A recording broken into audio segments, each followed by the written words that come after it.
Hello and welcome back to my SIP check-in. Side note, we all know I'm not really doing anything at that desk, right?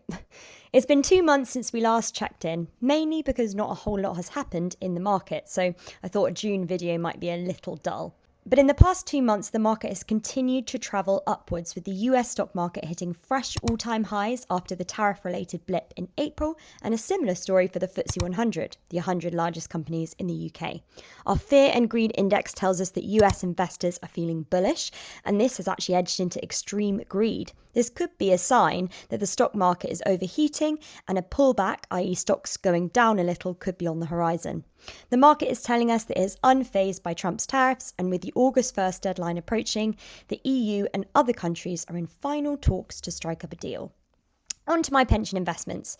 In June, I received a bonus and decided to salary sacrifice some of it straight into my pension so as not to pay any taxes and benefit from long-term compounding of my money.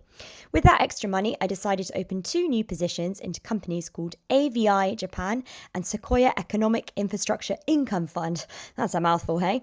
The former is a fund that invests solely in cash-rich, small-cap Japanese equities. There is a compelling case for Japanese equities due to corporate governance reforms putting pressure on companies to deliver better returns. There was also news of a US-Japan trade deal earlier this week, which was considered positive for both countries, and the Nikkei, the Japanese index, rallied as a result.